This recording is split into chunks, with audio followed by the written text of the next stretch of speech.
मार्च 2024 भी गुजर गया मगर पाकिस्तान अपने हिस्से का काम मुकम्मल नहीं कर सका, जिस पर ईरान ने पाकिस्तान को मजीद 6 माह की मोहलत दी। ये मोहलत भी आइंदा माह खत्म हो रही है। इससे कबल ईरान 2019 और 2022 में भी नोटिस जारी कर चुका है। 10 दिन कबल मौसूल होने वाले इस हतमी नोटिस पर पाकिस्तानी हुक्काम सर जोड़ कर बैठे हैं। दीगर कई वजूहात के अलावा अमरीकी दबाव भी एक अहम वजह है, जिसके बायस पाकिस्तान इस मंसूबे को मुकम्मल नहीं कर पाया। इससे कबल भी रिकोडेक और पावर प्लांट कंपनी कारके के साथ मुआहिदों की खिलाफ वर्जी पर पाकिस्तान को आलमी अदालतों से हसीमत उठाना पड़ी है। तो फिर सवाल यह है कि हम बार बार क्यों ऐसे मुआहिदे और वादे करते हैं जो हम पूरे नहीं कर सकते? अगर ये मुआहिदे मुल्की मफादात में नहीं तो फिर किए ही क्यों जाते हैं, और अगर मुल्की मफाद में हैं तो फिर इनको पाया तकमील तक क्यों नहीं पहुंचाया जाता? इसी पर पैनल की राय आपके सामने रखेंगे। सवाल इस तरह से, कभी रिकोडेक कभी कारके, अब ईरान भी जुर्माना मांगने लगा। कर्जों की दलदल में धंसी मईशत, 18 अरब डॉलर के जुर्माने का खतरा, दो तरफा मुआहिदों पर अमल दरामद में रुकावट, क्या इंतजामी नाअहली, खारिजी दबाव या बदनीयती? ज़ैगम साहब। देखिए, हमारी अशराफिया ने हमारी गर्दन में 1 दर्जन रस्सियां डालकर, एक रस्सी मशरक वाले को पकड़ा दी है, दूसरी मगरिब वाले को पकड़ा दी है, एक शुमाल वाले को, एक जनूब वाले को, एक किसी बैनुल अक़वामी अदारे को, एक किसी प्राइवेट कंपनी को। और इस गर्दन से और इन रस्सियों से हमारी गर्दन ही नहीं निकल रही। अब हसन साहब शायद मजीद रहनुमाई फरमाएं।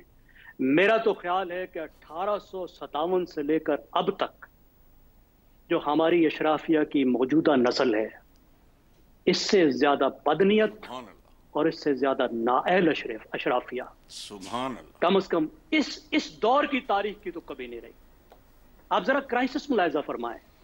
रेकोडेक के साथ मुआहिदा करते हैं, 11 बिलियन डॉलर अपने ऊपर जुर्माने की शर्त है। मुआहिदा करना नहीं आता, यह सलाहियत नहीं है। और फिर जज साहब के पास केस जाता है तो वो उस मुआहिदे को पढ़ने की सलाहियत नहीं रखते कि मैं इस तरह का फैसला करूंगा तो मुल्क के साथ क्या बनेगा। पाकिस्तान ने वो 11 बिलियन डॉलर नए मुआहिदे में एडजस्ट किए हैं। पाकिस्तान को ये टीका लगा है, बचा नहीं है पाकिस्तान। फिर आईपीपीज को देखिए, इतनी सलाहियत नहीं है कि डिमांड और सप्लाई का हिसाब लगा सकें। इतनी सादा सी बात, बैनुल अक़वामी अखबार लिख रहे थे कि ओए जरूरत से 3 गुना ज्यादा लगा रहे हो। बैनुल अक़वामी अखबारात जो मईशत को रिपोर्ट करते हैं, मईशत में स्पेशलाइज करते हैं, वो कह रहे थे, और यहां बैठे हुए ये कुछ नहीं कर रहे थे। अब ईरान वाला हिसाब देखिए, अमरीकी पाबंदियां मौजूद थी जब मुआहिदा किया गया, खुद पर जुर्माने की शर्त डाली गई, सालिस बनाया गया फ्रांस की अदालत को जो अमरीकी पाबंदियों को मानता नहीं है। फोर्स मेजोरे की कोई क्लाज ही नहीं है। फोर्स मेजोरे होता है कि अगर कोई अनफोर्सीन सरकमस्टांसेस आ जाएं, कोई मजबूरी आ जाए, एक फरीक फंस जाए, तो फिर वो माहिदे से बाहर भी जा सके। बाहर का कोई रास्ता ही नहीं है। और अमेरिका, डोनाल्ड डू ने कहा हमसे तो वेवर की बात ही नहीं किसी ने की। आप अंदाजा लगाइए, उसने कहा भाई फंडिंग कहां से लाओगे, माहिदा तो कर लिया, ईरान के साथ पाइपलाइन बिछाने के लिए दुनिया में तुम्हें फंडिंग कौन देगा जो कई बिलियन डॉलर चाहिए होगी। और उसने कहा अमेरिका तो रोकेगा। और एक अमेरिकी सफारतकार से मैंने पूछा कि यार कुछ खुदा का खौफ करो, कुछ रहम करो। उसने कहा भाई तुम्हें पता नहीं था जिस वक्त तुम मुआहिदा कर रहे थे, अब तुमने मुआहिदा कर लिया तो हम अपनी पॉलिसियां बदलें तुम्हारी खातिर। देखिए, जो हाइब्रिड सिस्टम है इसमें फैसला साजी मशकूक हो, फैसला साजी मफलूज होकर रह गई है। ठीक, कोई जिम्मेदारी लेने को तैयार नहीं है। और ब्यूरोक्रेसी की जो हालत है, ऐसी उखाड़ पछाड़ हमारे यहाँ होती है। एक दिन बंदा वो सेक्रेटरी होता है सेहत का, अगले दिन वो पेट्रोलियम संभाला होता है। सही हो। अभी उसको लीटर और बैरल का फर्क समझ नहीं आया होता और वो फूड सिक्योरिटी का इंचार्ज बन जाता है।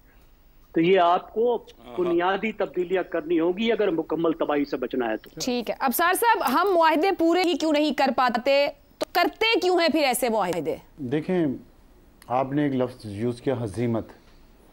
हजीमत जब गैरत ना हो तो फिर हजीमत ही होती है। अमेरिकन नहीं होने दे रहे ना ये सब कुछ। मुआहिदे में गलतियां हैं, इसमें कोई शक नहीं, जिसका ज़ैगम साहब ने जिक्र किया है, और वो अच्छी तरह निगोशिएट नहीं हुआ।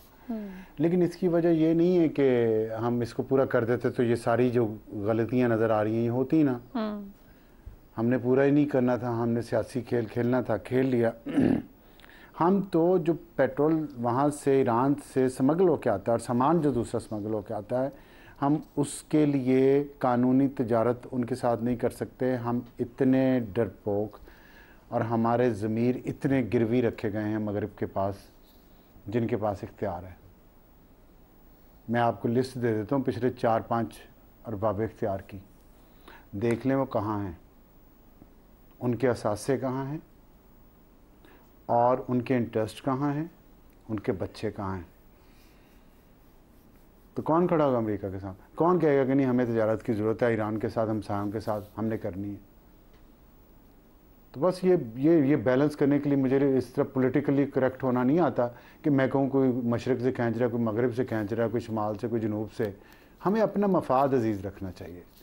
اگر ہمیں مشرق سے زیادہ فائدہ ہو سکتا ہے، اگر ہمیں اپنے ہمسایوں سے تجارت کر کے زیادہ فائدہ ہو سکتا ہے تو ہمیں کرنی چاہیے. سر ہم اس قابل ہیں کہ ہم یہ کر سکتے ہیں؟ اتنی اہلیت ہے؟ ہم بیوقوف نہیں، اہلیت بھی ہے، قابلیت بھی ہے. میں نے آپ کو بتا دیا نا، 4-5 لوگ پچھلے دیکھ لیں. ٹھیک ہے. افتخار صاحب، یہ معاہدے اگر ملکی مفاد میں ہے تو پھر مکمل کیوں نہیں کیے جاتے ہیں، اور اگر نہیں ہے تو پھر کیے کیوں جاتے ہیں؟ کیا یہ سمجھ نہیں ہمیں؟ یہ معاہدہ جو ہوا انٹر اسٹیٹ گیس سسٹم، جس کو ISGS کہتے ہیں، اور نیشنل ایرانی کمپنی جس کو NIGC کہتے ہیں، سپتمبر 2000 میں نظر ثانی شدہ. کون تھا سن 2019 میں یہاں پہ اقتدار میں؟ اس سوال کا بھی تو جواب کسی سے چاہیے. سر 94 سے شروع ہوا تھا معاملہ. نہیں، جو ہم تو ہمارے سامنے جو ڈاکومنٹ ہے، 2008 میں انڈیا اس سے نکل گیا تھا. ہم بھی کبھی بھی نکل سکتے تھے.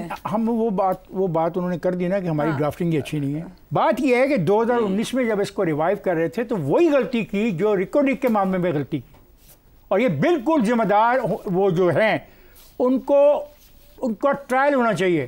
ان کی پراپرٹیز کا پتہ کرنا چاہیے کہ انہوں نے اس معاہدے سے کیا فائدہ اٹھایا. اور افسوسناک بات ہے کہ ہمیں ڈکٹیٹ کون کر رہا ہے؟ ایک اسسٹنٹ سیکرٹری آف اسٹیٹ ہے کوئی، وہ ہمیں دھمکیاں دے رہا ہے کہ خبردار یہ پائپ لائن نہ بچھانا. تو اس کے بارے میں کیا خیال ہے؟ جب اس نے ہم کو خبردار کہا تو پاکستان کی جو اچھی اشرافی ہے، جو کرپٹ نہیں ہے، جو بے ایمان نہیں ہے، جو آنیسٹ ہے، اس نے چیلنج کیا اس کو. تو ہمیں بات کرتے وقت حقیقت کو سامنے رکھنا چاہیے. غلطی ہوئی ہے، بالکل کانٹریکٹ میں جو اپنا کہہ رہے ہیں کہ کلاس ہونی چاہیے تھی کہ ہم اس سے ہٹ جاتے ہیں. ہر معاہدے میں غلطی ہم سے ہو جاتی ہے. جس طرح یہ کہہ رہی ہے اپنا عائشہ کہ انڈیا اس سے پیچھے ہٹ گیا، ہمیں بھی رکھنی چاہیے تھی. لیکن اس کا الزام جس طریقے سے ہم بیٹھ کے دیتے ہیں وہ غلط ہے. ہمیں چیزوں کو اس کی حقیقی صورتحال کے سامنے دیکھنا چاہیے اور لوگوں تک وہ پیغام پہنچانا چاہیے جو حقیقت پہ مبنی ہے. ٹھیک ہے جی.